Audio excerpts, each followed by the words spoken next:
All right, guys, we are now going to be talking about the euro dollar, and I'm going to try to speed up everything. I think I've lasted more than I wanted to here.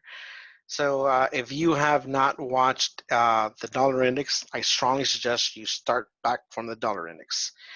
All right, guys, so let's go ahead and bring this over. I think you're going to get a good, this is going to be by far the best week ever as far as to show you how I trade and why I actually um, draw out my zones. So monthly zones are my purple zones. Weekly zones are my weekly zones. I'm sorry, red zones are my weekly zones. I'm sorry. So let's go ahead and bring this down to the weekly. And back in May 3rd, we were talking about how we're coming into the monthly support, and then how it was still showing quite um, various signals that I wanted to keep on going down until it actually proved us wrong. And until it proved us wrong, then that's when we change our bias and say, hey, you know what? Okay, yeah, let's really start looking for the for the long side, so to go long now. And it really didn't really for me. This is just once again, this is just how I trade. For me, it really didn't start really telling me to go long. I think I remember this pair really good because I got stopped at actually I think I got stopped at once or maybe twice. But the compensation here was really good because I actually, anyhow, it doesn't really matter here. So for me, the overall entry was not really here. It happened right around here. I needed to wait for that pivot breakout. And then once I got that pivot breakout, once I got that retracement, actually, that was your alert right there. By the way, guys, these are our alerts, by the way. So these alerts, I have these alerts because if we break that, then we're coming back down. But it came into there and it respected that 4-hour demand. And at that point is when we said, you know what, let's start looking for nothing but euro longs. But let's go ahead and take it one step back here because we were talking about how we were coming out of these levels, and it's better if we look at it on the weekly. And that weekly um, resistance, that I didn't just put that there right now. That was there 2 months ago, guys. I update my zones maybe once or twice a month, and look how cleanly it came in, and we got a rejection. Once again, I'm not telling you I'm not telling you here that I take the tops and bottoms. Absolutely not. All I'm saying is that once we come in towards these areas, we really got to start looking into, hey, you know what? Are we going to get a rejection? And if you're somewhat of a somewhat of experienced trader, you should know that those are rejection candles. And that candle alone was more than enough your confirmation to go short. And then it was just short then on after that. Now, let me show you that one video, guys.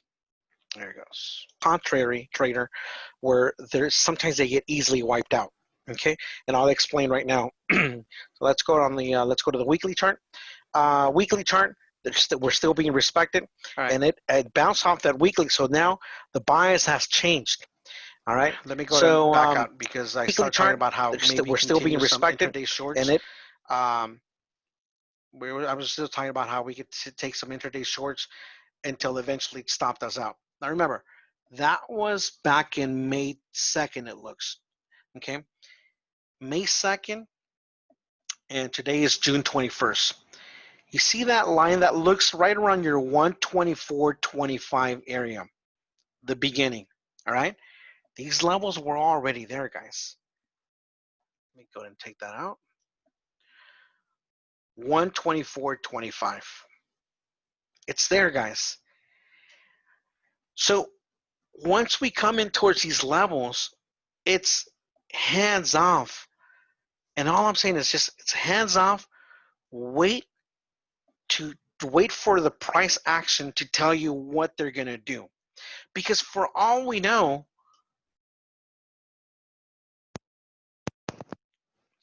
for all we know, we could have got this hesitation and then your big candle up.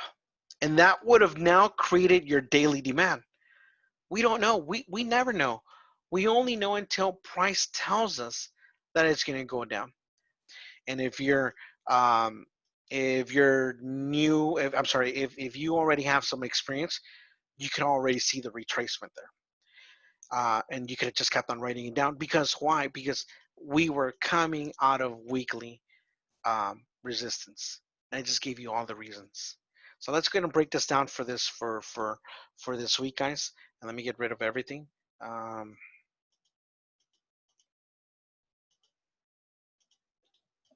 Let's talk about where we're at right now.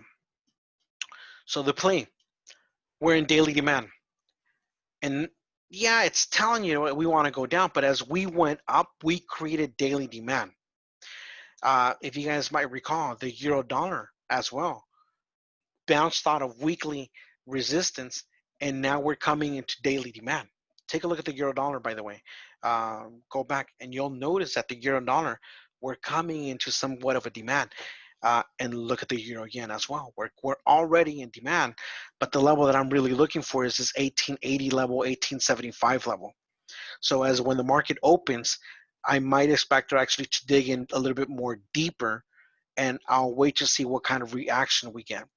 So the levels that I'm really looking for as targets, as your pretty much your 1880 level, if it decides to go up, I'm looking for that 2050 or 120.50 area, 120. Yeah, pretty much I won't take it any higher than the 120.55.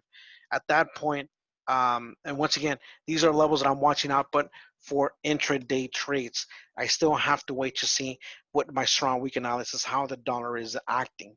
And that's why now I'm going to be pointing out levels so that way once you see that the strong week is playing in your favor and we're getting breakouts, maybe you're a breakout trader, maybe you're a pullback trader, just be aware of certain levels, okay?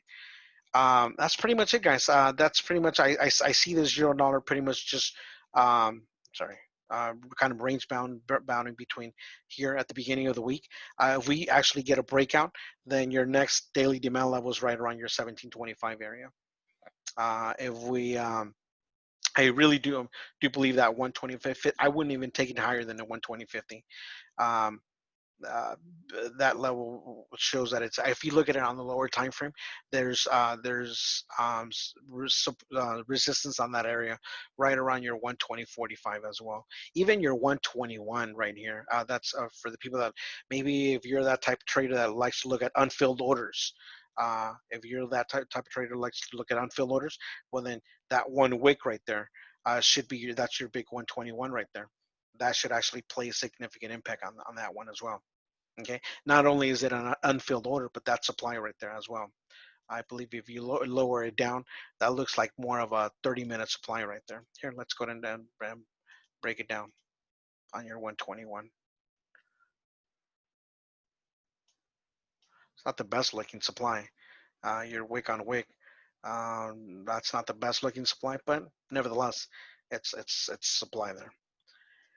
All right, guys, so that's pretty much the levels that I'm looking at as far as the euro dollar goes. All right, guys, I'll see you guys on the next video. Take care.